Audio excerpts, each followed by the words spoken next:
Hello, Iona. Welcome to the Community Living Golf Tournament. Just want to give you an opportunity here to view your swing at regular speed. We'll let that play through a few times, and we'll go ahead and put you back in your dress position, and then we'll take a look at a few things for you.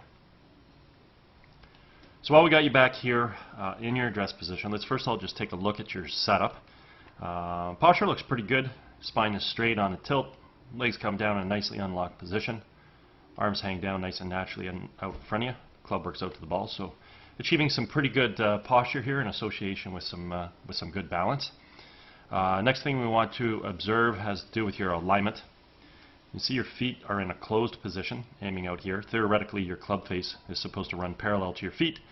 Parallel lines on camera would have appearance of converging, but nonetheless, we are set up down the right edge of the fairway towards the right rough there. Therefore, we're going to see some form of a compensation in your golf swing to try and get the ball back to the yellow flag. The other thing I want to point out here is not only are your feet heading out in that direction, your knees obviously line up to that, your hips also line up to that, but then your subconscious brain is telling your upper body, your forearms, and your shoulders are aiming way left, because you're understanding that you have to get the ball back to the left. So your upper body is stacking itself open relative to the lower body. At this point in time, we'll go ahead and do a little split screen comparison between you and Chella Choi. Got some color-coded lines up here on the screen just to give you a good sense of visually what the golf club should be doing as it pertains to swing plane. At this point in time, hopefully you can sort of see what I was talking about with respect to the alignment. Chella Choi's forearms and her shoulders are running the exact same direction as her feet, her knees, and her hips. So that's whereas your upper body is open to your hips, knees, and knees, and feet. Sorry. Let's go ahead and get this stuff off the screen. We'll go ahead and watch Chella initiate her takeaway, which she does by creating good shoulder rotation, drawing the arms and hands back as well as the golf club. Refer to that as sort of a one-piece takeaway where everything's sort of moving together. And as she does this, the golf club's traveling back directly along the red line, so the club is coming back on proper swing plane. At this point in time, she's going to start to establish some good wrist hinge into play, whereby she's going to work the club head from being below the hands to transitioning now above the hands, while staying on the red line and now taking the club from red up to yellow. When we finally set the golf club at the top of the backswing with full shoulder rotation, left arm situated on the yellow line, and we do all this about a very stable right leg, keeping the weight on the inside part of the right foot. As we watch you initiate your takeaway, great shoulder rotation, drawing your arms and hands back, club's coming back on beautiful swing plane. So your initial takeaway looks really, really nice. At this point in time, we want to start to see some wrist hinge occur, whereby we're transitioning the club head from below to above the hands. We do see that you maintain sort of stiff-wristed aspect with your forearms and the golf club here. Get a little bit of hinge there, but still very stiff-wristed with the club.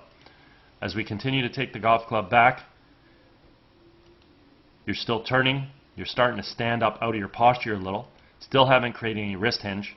So what's going to happen is your arms are probably going to compress because your subconscious brain is still telling you have to complete the backswing. Two things about wrist hinge we need to understand is wrist hinge creates power in the golf swing, and it also creates club travel during the backswing.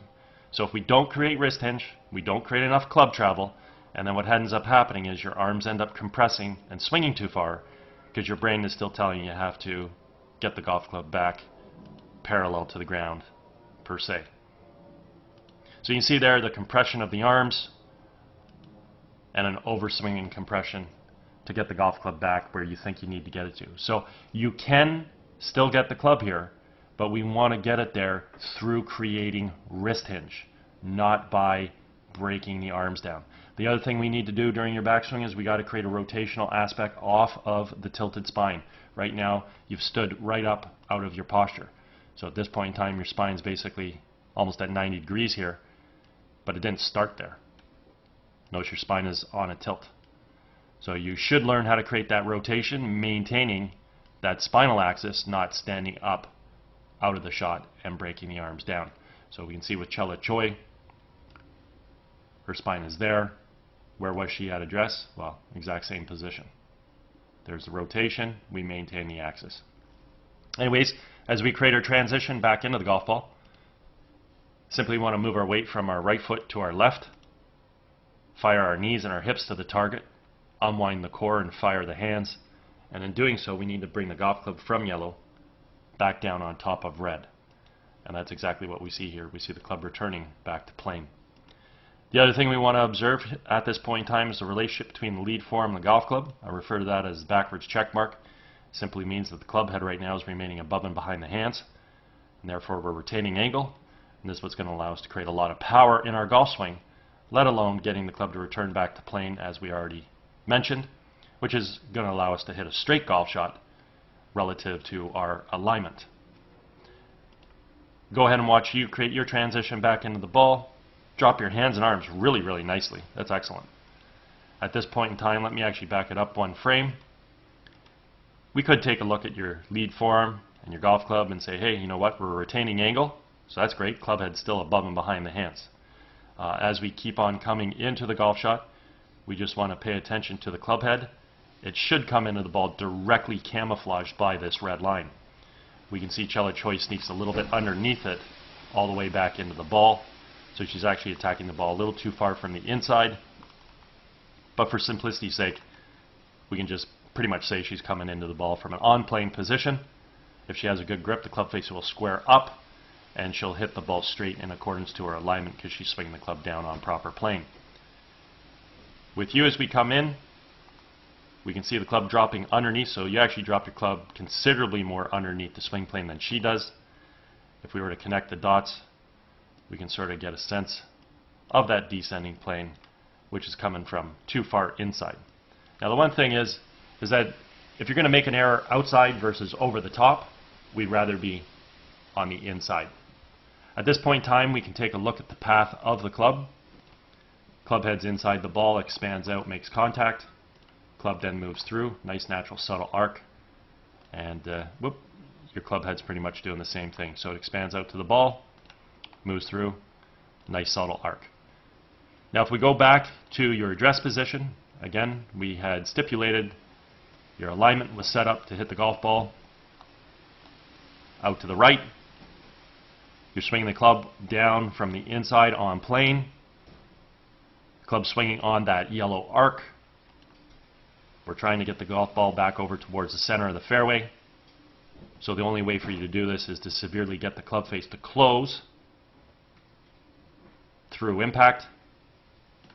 And we can see that club face definitely shutting down, causing the ball to go more to the left than where we're aimed, being the red flag. And we do see the ball taking off towards the blue flag. Unfortunately, because we've over-released the club, we've also de-lofted it. We don't get a lot of launch angle with our golf shot. And we've probably imparted some right to left spin, so the ball is heading low towards the actual target.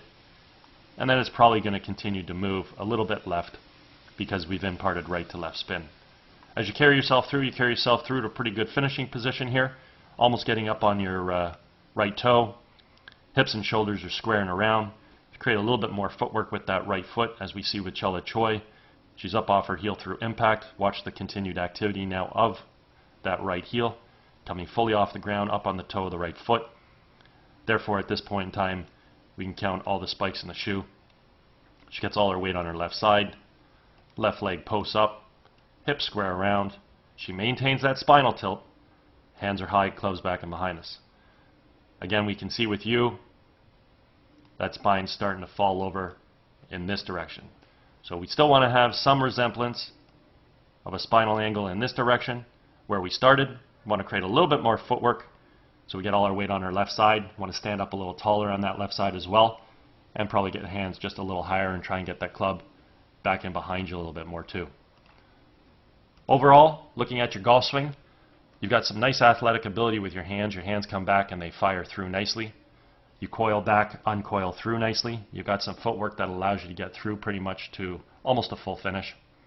Ideally, what we would like to refine is when you make this backswing, we'd like to coil on an axis that does not stand up that maintains the posture we achieved at address. Learn how to create more wrist hinge coming back so that we create club travel through wrist hinge, not through a compression in our arms at the top of the backswing. The downswing looks good. Want to complete the footwork a little bit more through to the finish. And obviously, if we improve our alignment, we won't have to over-release the club with the hands. So 3 things we need to hit a ball straight and be consistent. We have to aim well, we have to bring the club down on plane, and we have to square the face up. Right now you're aiming too far right, your downswing plane looks great, but you're over-releasing the club. So we only have one of the 3 criteria that we need to be consistent. Anyways, if at any point in time you'd like to work on any of these aspects in your golf swing, I'm over at Glen Abbey in Oakville.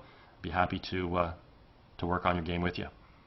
Also, if you're involved with any golf tournaments or sit in the committee for any golf tournaments and you're looking to provide your guests with a unique gift, you can certainly feel free to contact me about that as well. All my contact information is at the end of this video, so you can feel free to drop me an email or phone call.